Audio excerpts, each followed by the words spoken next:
Like the plethora of movies that Jason Voorhees has featured in, there's a plethora of different and distinct versions of the serial killer. From Retro Jason and Mortal Kombat Jason to Savini Jason and Uber Jason, this guy's been haunting and slaughtering his surroundings with no remorse or regret. In this video, we'll explore all 16 versions of Jason Voorhees. But before I begin, please consider subscribing to us. This small click from you will help us in marvelous ways. And now let's begin. But before we go into our explanation, we have a very small request. If you like our content, please support us by subscribing to our channel. This is a small click for you, but for us it means a lot. Thank you. Let's begin.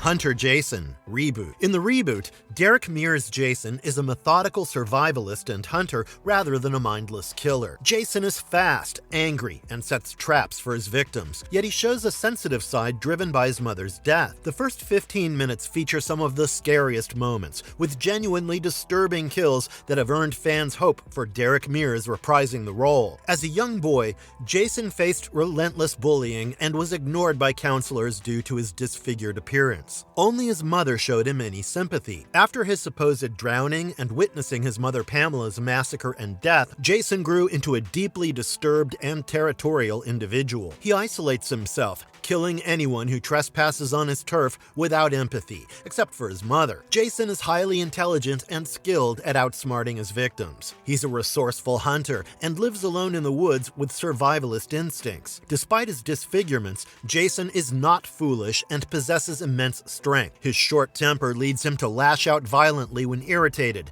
driven by memories of his mother's decapitation. Physically, Jason wears a burlap bandaged mask with one eye hole, a dark blue jacket, a worn light brown t-shirt, dark gray work pants, and brown boots. He remains bald with longish hair, skull deformities, a grayed right eye, and malformed lips exposing his deformed teeth. The hockey mask resembles Part 3's version, creamy beige with scratches, symbolizing his relentless vengeance.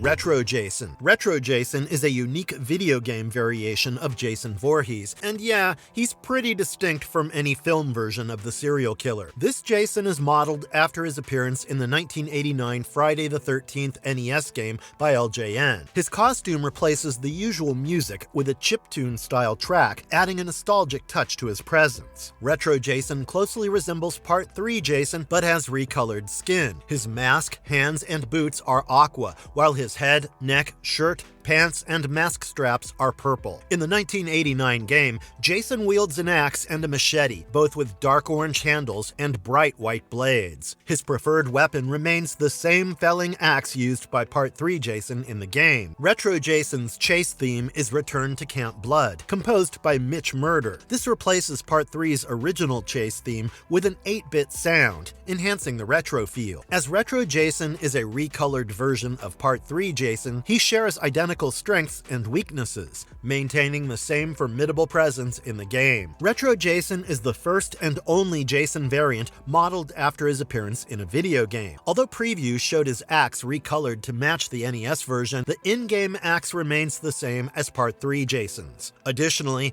NECA released figures based on the 1989 NES game similar to Retro Jason, with a recolored machete, axe, and Pamela's floating head. Interestingly, the 1989 NES game had Part 7 Jason on its cover. Savini Jason has risen to destroy everything! Savini Jason. Savini Jason is a unique variation of Jason Voorhees, designed by Tom Savini, the special effects artist behind the first and fourth Friday the 13th films. This Jason is the embodiment of what he might look like if he had escaped hell after the final Friday and returned to Crystal Lake. Savini Jason has severe burns and wounds, wielding the devil's pitchfork, taken from Lucifer himself as his primary weapon. Savini Jason has a blackened hockey mask and retains the top red chevron, but with the right side heavily damaged, similar to Part 7. The mask lacks the axe cut seen in previous versions. He wears a torn black worker shirt with pockets and a molten-like shoulder with small spikes and scratched back, leaving a trail of ash particles as he moves. His pants are black with tears at the thighs and knee pads, complemented by black boots. Underneath the mask, his eyes glow orange, and his face shows scratches and decomposed bone around the right eye. His mouth is partially sewn, and you can see the glowing orange skin. Additionally, his muscular body appears dark ash-colored with molten textures. Savini Jason adopts a slasher archetype in gameplay and focuses more on aggressive attacks and pursuit. He sets traps and hunts counselors methodically, utilizing his devil's pitchfork for devastating kills. His strengths include enhanced shift ability for longer use and reduced cooldown, increased weapon strength for more damage, and destruction to break doors swiftly. Savini Jason starts with 5 bear traps and 2 throwing knives, along with a 50% longer weapon reach. Savini Jason's weaknesses are minimal and situational. He cannot run, but his shift and morph abilities can compensate. His poor grip strength is rarely a concern, and his slow water speed only matters if a boat appears. Players must act quickly, work in groups, and use high stun weapons to survive the relentless attacks. Hold it right there. Jason Voorhees, Mortal Kombat. Jason Voorhees is an alternate version of the original Jason from the Mortal Kombat franchise. He debuted as the first character available through DLC in the Combat Pack. Jason arrived in the Mortal Kombat universe under unknown circumstances. Shinnok knew who Jason was before they met. Despite being in a new world, Jason continued his bloodlust and slaughtered anyone in his path. His relentless killing drew the attention of Raiden and Bo-Ray Cho, but they did not intervene. Jason's immortality made him a terrifying and unstoppable adversary. Liu Kang, the Netherrealm Emperor, noticed Jason's unstoppable nature and endless appetite for death. He saw an opportunity to use Jason in his conquest of the realms. Liu Kang brought Jason to the Netherrealm, offering him an endless supply of victims. He hoped Jason would join his side, but the plan backfired. Jason murdered the former Shaolin monk and returned to Earthrealm to continue his killing spree. Jason retains his iconic look from the Friday the 13th films, inspired by his appearance in Freddy vs. Jason. He wears his signature hockey mask, a rugged tan jacket, a faded dark red shirt, dark pants, and boots. He wields a machete as his primary weapon. Unlike most Mortal Kombat X characters, Jason is taller, only rivaled by Goro, the Predator, and Tremor. In the game, Jason's appearance is a mix of styles from Freddy vs. Jason and Part 3. His unstoppable variation has a chain around his neck, reminiscent of Part 7, and lightning revives him, referencing Part 6. The relentless variation shows a more chrome metallic mask. Unlike his film versions, Jason appears relatively normal under his mask, with scars instead of severe deformities. He remains an undead, ruthless killing machine with immense strength. Jason's machete returns to him when thrown, and he can summon it at will, though this is a gameplay mechanic. As far as his moves are concerned, Jason raises his arms, surrounded by a gold aura, granting him armor in what is called Killing Machine. This makes him immune to most attacks except parries, armor-breaking moves, and X-ray attacks. If attacked before the aura activates, he gains no bonus. When the effect ends, Jason momentarily falls asleep, making him vulnerable. In Temple Punch, Jason charges with a high fist, punching opponents away. It can hit foes at a full screen distance, but can miss if they duck. The enhanced version, Temple Slam, includes armor and deals more damage by lifting and punching the opponent again. Then there's Choke, an attack where he grabs an opponent by the throat, throttles them, and flings them across the arena. The enhanced Choke Slam adds armor and deals more damage by snapping the opponent's neck before tossing them. There's like several more, including but not limited to Backbreaker, Tight Squeeze, Corpse Grab, and Bloodshed.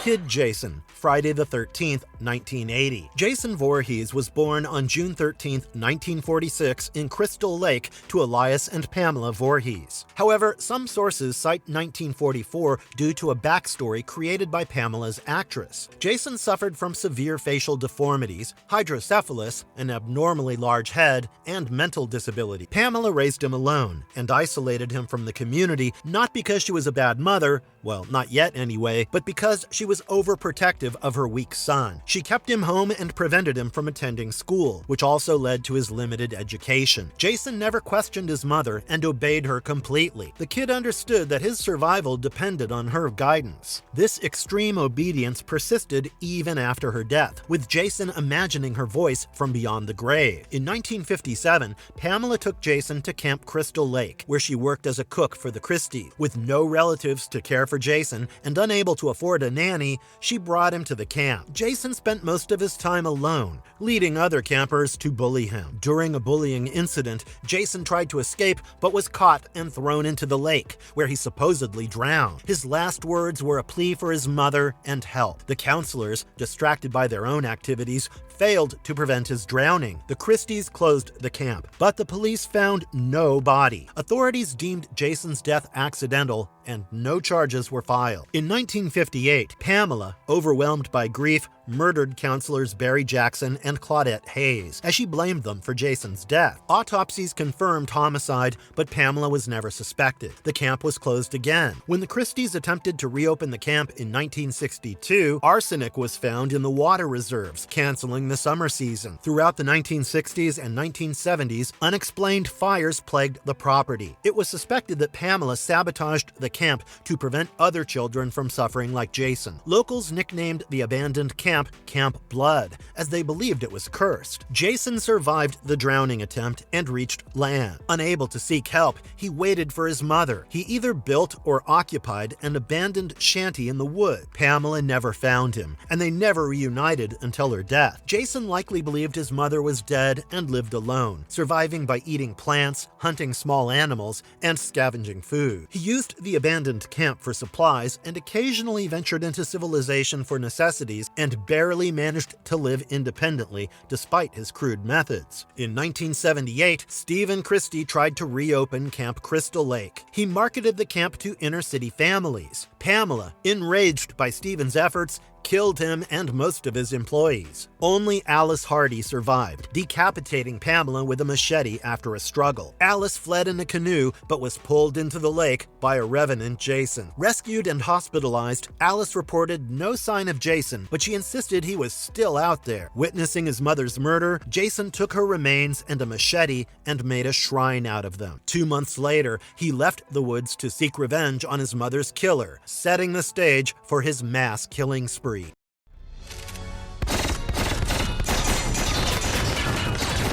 Uber Jason, Jason X. Aboard the Grendel, survivors believe Jason is dead and set explosive charges to separate the pontoon from the main drive section. However, Jason is inadvertently revived by the damaged medical station, transforming him into the powerful cyborg Uber Jason. Uber Jason quickly defeats KM-14 by punching her head off. As Sunarin retrieves her still-functioning head, Jason attacks again. Waylander intervenes and sacrifices himself by detonating the charges, which allow the others to escape. Jason survives the explosion and is blown back onto the shuttle, where he punches a hole through the hull, causing Janessa to be expelled. A power failure forces Brodsky to perform an EVA to fix the docking door. Meanwhile, a hard light holographic simulation of Crystal Lake is created to distract Uber Jason. He sees through the deception when the door is repaired. Brodsky confronts Uber Jason, giving the others time to flee. As they escape, the pontoon explodes and propels Jason toward the survivors. Brodsky intercepts Jason mid-flight and tackles Jason and himself into Earth 2's atmosphere. So Brodsky sacrifices himself but incinerates Uber Jason. Sunarin tells KM-14 he will build a new body for her. Jason later appears in 2 comics, which are non-canon to the film. It remains unclear how Jason was disintegrated, but his mask survived as his armor was destroyed upon impact. Uber Jason has no face under his mask. Kane Hodder wore contact lenses matching patching his eyes to conceal his face during filming. Interestingly, Uber Jason and the Grendel map were set to be added to the Friday the 13th game. However, due to a lawsuit between Victor Miller and Gun Media, all future updates except bug fixes were cancelled.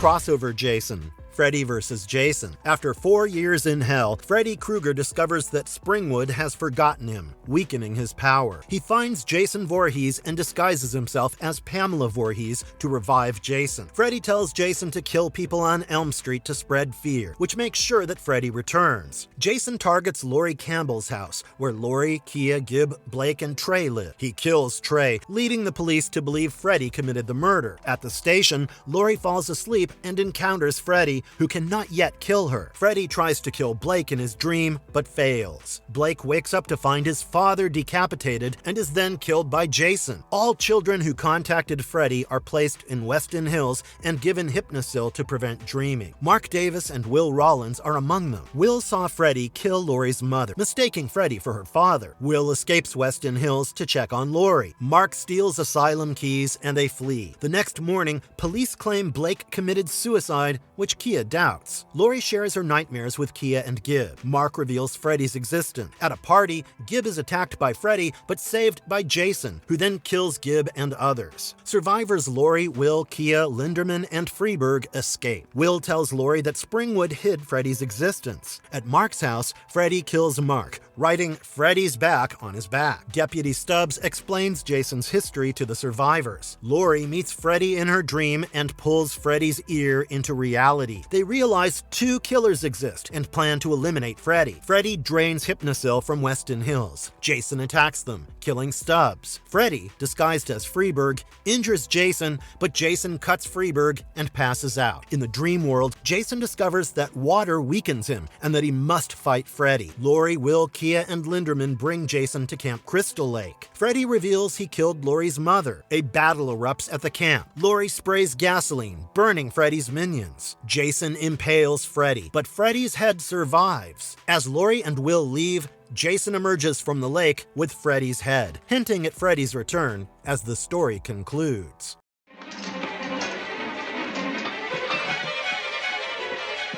Part 2. Jason, the Serial Killer Jason. Friday the 13th, Part 2. 2 months after the first murders, Alice Hardy remains traumatized by her encounter with Pamela Voorhees at Camp Crystal Lake. Living alone, Alice draws herself and suffers nightmares of Pamela attacking her. One night, Alice receives a call from her mother and then another, with no one on the line. Hearing noises in her kitchen, she grabs an ice pick for protection. Her cat scares her by entering through the window, and she discovers Pamela's rotted head in the fridge. Jason Voorhees, Pamela's son, reveals his presence. He had come to avenge his mother and stabs Alice in the temple, killing her. 5 years later, Camp Packanack opened near the abandoned Camp Crystal Lake. Counselors Sandra Deere and Jeff Dunsbury arrive, meeting friends Ted, Scott, Terry, Mark, and Vicky Perry. Paul Holt, the camp owner, introduces safety rules and warns them about Jason's legend. Ginny Field, Paul's assistant, arrives late, hinting at a romance with Paul. At a campfire,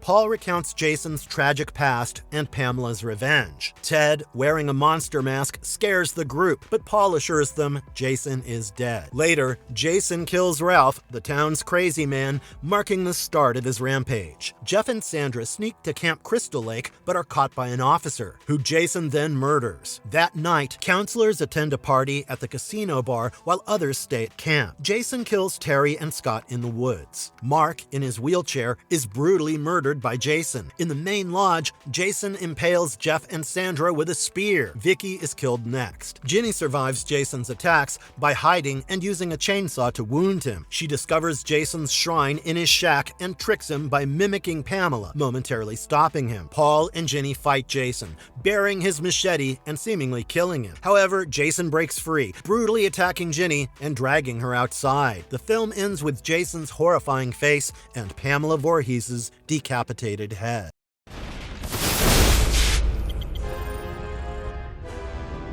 Unfrozen Jason, Jason X. In 2008, the US government captures Jason Voorhees and holds him at the Camp Crystal Lake Research Facility. By 2010, scientist Rowan LaFontaine places Jason in cryogenic suspension after failing to kill him. Rowan's superiors aim to study Jason's rapid cellular regeneration. Jason breaks free, but not before killing the soldiers tasked with transporting him. Rowan lures Jason into a cryonic pod and activates it, but Jason ruptures the pod with his machete, stabs Rowan, and spills cryogenic fluid, which freezes them both. In 2455, Earth is too polluted for life, and humanity resides on Earth 2. 3 students, Sunarin, Janessa, and Azriel Ben-Ruby, join a field trip led by Professor Braithwaite Lowe and accompanied by an android, KM-14. They enter the abandoned Camp Crystal Lake Research Facility and discover the frozen Jason and Rowan. They transport them to their spaceship, the Grendel, along with other students,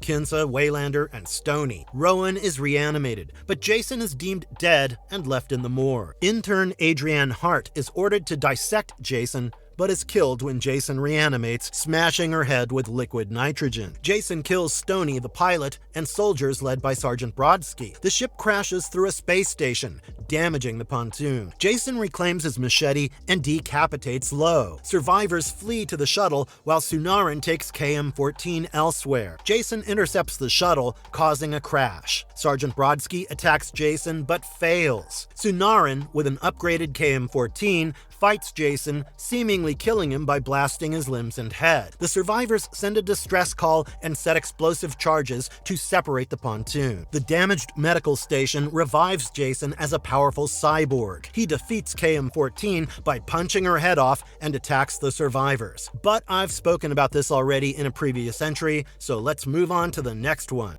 Imposter Jason, Friday the 13th, Part 5. Roy Burns is the main villain in Friday the 13th, A New Beginning. He was a soft-spoken paramedic partnered with Duke Johnson. After learning of his son Joey's death at Pinehurst Youth Development Center, Roy loses his mind. He dons a hockey mask to impersonate Jason Voorhees and begins a revenge-killing spree, avenging his son's death like Pamela Voorhees did. Roy kills most Pinehurst residents and staff, along with a few unrelated victims. Roy remains controversial among fans. Created after Jason's death in the final chapter, Paramount continued the series due to unexpected success. Roy was meant to set up Tommy Jarvis as the new Jason, a move that fans disliked. Eventually, the series reverted to Jason as the main killer. Roy was portrayed by Dick Wiend in unmasked scenes and stuntman Tom Morga and John Hawk in masked scenes. Recently, Roy gained a cult following with merchandise like replica masks, action figures,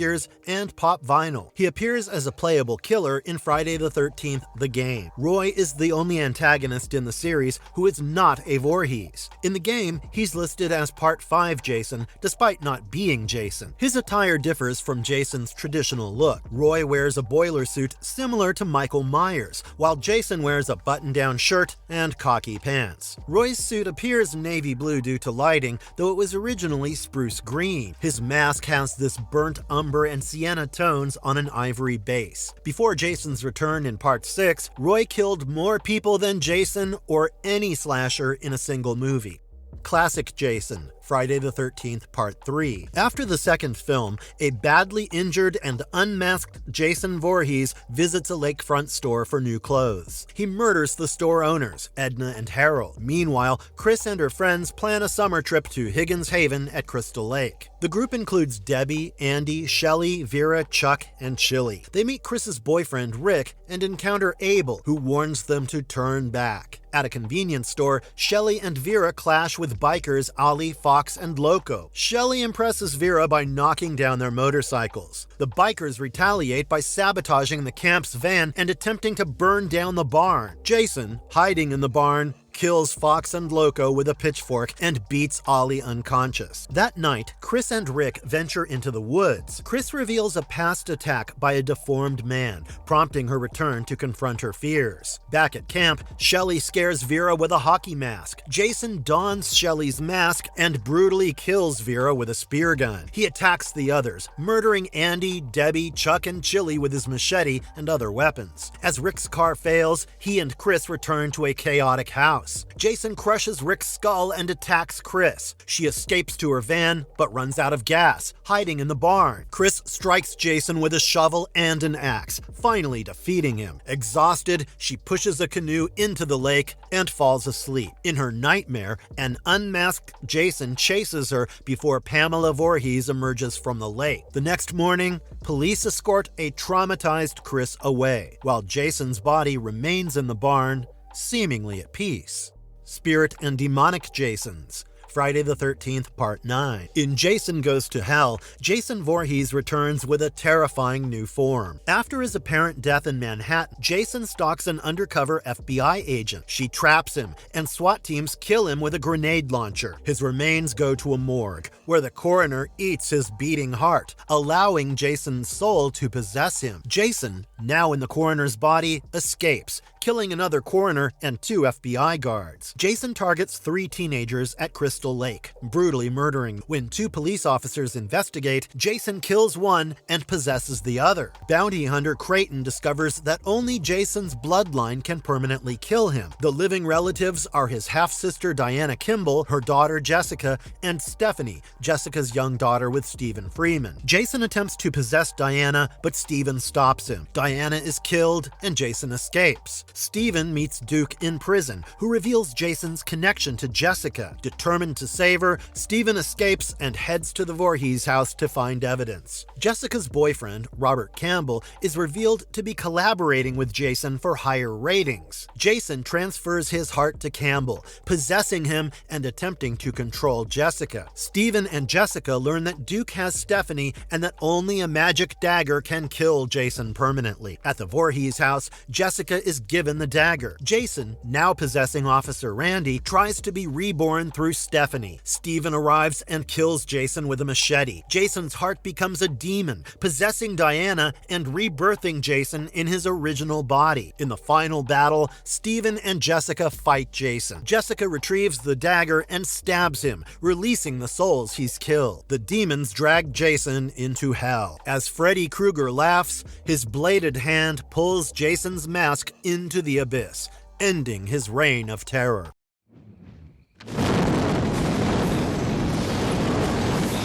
Slimy Jason. Friday the 13th, Part 8. In Jason Takes Manhattan, the budget constraints are evident in Jason Voorhees' design. Gone are the gruesome undead features and tattered clothes. Instead, Jason wears a slightly torn black jumpsuit, perpetually covered in slime, remaining wet even hours out of water. His unmasking in the climax reveals laughable makeup, unintentional flaws, and only Kane Hodder's performance and memorable kills keep him from being ineffective. Aboard a houseboat on Crystal Lake, teenager Jim Miller shares the legend of Jason with his girlfriend, Susie Donaldson. Jim pranks Susie with a hockey mask and a prop knife. The boat's anchor damages underwater cables, shocking Jason's corpse and reviving him. Jason sneaks on board, takes the mask, and kills Jim with a spear gun before impaling Susie. The next morning, the SS Lazarus sets sail for New York City with Lakeview High School's senior class, chaperoned by Dr. Charles and Colleen. Jason sneaks on board, killing rock star wannabe J.J. Jarrett with her guitar. That night,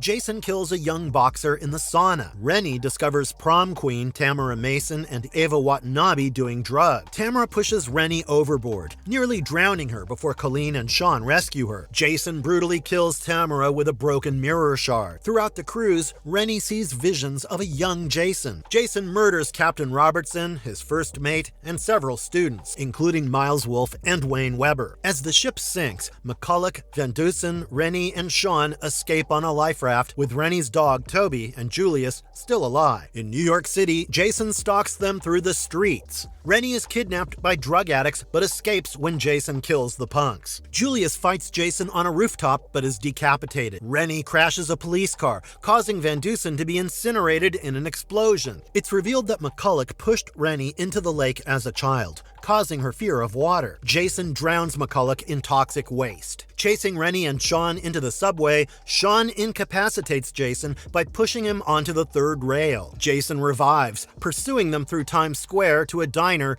and then into the sewers. Rennie throws toxic waste into Jason's face, melting him. The sewers flood, washing Jason away.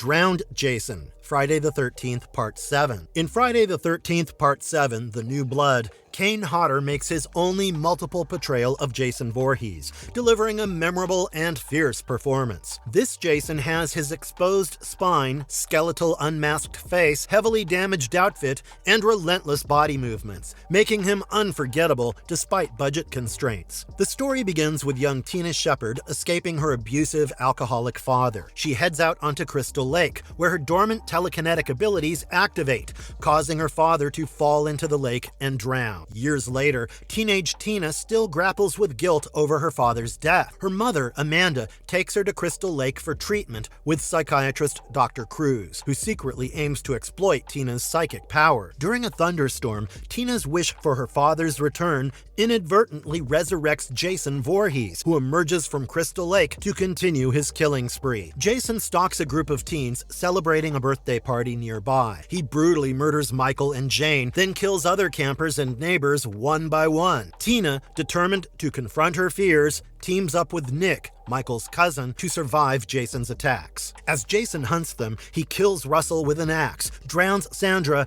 and brutally murders Maddie, Ben, Kate, David, Eddie, and Robin. Jason also slashes Dr. Cruz, using Tina's mother as a shield before killing him. In a final showdown, Tina uses her telekinetic powers to electrocute Jason and crash part of the house onto him. Although unable to kill Jason outright, Tina summons her father's spirit, who drags Jason back into the depths of Crystal Lake, chaining him once more. The next morning, Tina and Nick are taken away in an ambulance. A firefighter discovers Jason's broken mask in the wreckage, and the screen fades to black, with Jason's whispers echoing in the distance. Zombie Jason, Friday the 13th Part 6. In Friday the 13th Part 6, Jason Lives, the franchise revives Jason Voorhees as an unstoppable zombie. Played by C.J. Graham, this Jason is slower but indestructible, immune to gunshots, and driven by superhuman strength. His relentless pursuit makes him more dangerous than ever. After the previous film, Tommy Jarvis is released from the hospital for the criminally insane, haunted by memories of killing Jason. Determined to end his nightmares, Tommy returns to Crystal Lake, now Forest Green, with his friend Alan Hawes. During a thunderstorm, they visit Jason's grave to cremate his body. As Tommy impales Jason's corpse with a metal fence post, lightning strikes, resurrecting Jason with enhanced strength. Jason kills Hawes and dons his hockey mask, which Tommy had brought. Panicked, Tommy flees to the sheriff's office to warn of Jason's return. Instead, Sheriff Mike Garris, cynical and dismissive, arrests Tommy, believing he hallucinated. Meanwhile, camp counselors Darren Robinson and Elizabeth Mott search for Camp Forest Green and encounter Jason, who murders them both. The next day, Sheriff Garris's daughter Megan arrives with friends Sissy Baker, Court Andrews, and Paula Mott to report the missing counselors. Tommy warns them about Jason, now an urban legend. Jason wreaks havoc aboard a corporate paintball game, decapitating 3 players and dismembering another. He uses a machete to attack. As the night progresses, Jason brutally kills more victims, including Sissy and Paula, while avoiding the children. Sheriff Garris attempts to transfer Tommy, but Jason attacks and kills him and his deputies, proving Tommy right. Megan helps Tommy escape jail, and together they rush to the camp. Jason confronts them, but Tommy chains a boulder around his neck and traps him underwater. Despite Jason's efforts to break free, Megan rescues Tommy by pushing Jason off the boat with an outboard motor, sending him to the depths of Crystal Lake. The final shot shows Jason submerged, still alive, but powerless. Slasher Jason, Friday the 13th Part 4. In Friday the 13th Part 4, the final chapter, Kane Hodder makes his first and only multiple portrayal of Jason Voorhees, delivering a darker and scarier version. This Jason breaks through doors, windows, and walls effortlessly, showcasing his immense strength and relentless nature. After the previous film, police clean up Higgins Haven and believe Jason's body is dead, sending it to the morgue. However, Jason spontaneously revives and escapes cold storage at the hospital. He brutally murders coroner Axel Burns with a hacksaw and guts nurse Robbie Morgan with a scalpel, signaling his return as an unstoppable force. A group of teenagers, including Paul, his girlfriend Sam, Sarah, Doug, Jimmy, and jokester Ted, plan a summer trip to Crystal Lake. On their way, they encounter Pamela Voorhees' tombstone and a hitchhiker, whom Jason quickly kills. Hills. Upon arrival, they meet neighbors Trish Jarvis, her brother Tommy, and their dog Gordon. The next day, the teens mingle with twin sisters Tina and Terry, going skinny dipping with them. Jason hides in the barn, killing bikers Ollie, Fox, and Loco with a pitchfork and spear. That night, the teens attend a party where Jason begins his killing spree. He murders Sam, Paul, Terry, and others with brutal precision. As the deaths mount, Trish and her brother Rob uncover Jason's presence and his quest for revenge. Jason relentlessly pursues them, killing more victims, including Jason's mask being stolen and his transformation into the iconic killer. In the final confrontation, Trish and Tommy battle Jason. Tommy distracts him by disguising himself as a child, allowing Trish to strike Jason with a machete. Jason's disfigured face is exposed, and Tommy relentlessly hacks him until Jason collapses, his head split upon impact. And that was all in this one, folks. See you next time. And if you liked our content, don't forget to leave a like and subscribe to us if you haven't already. Have a good one and be safe. Thanks, everyone.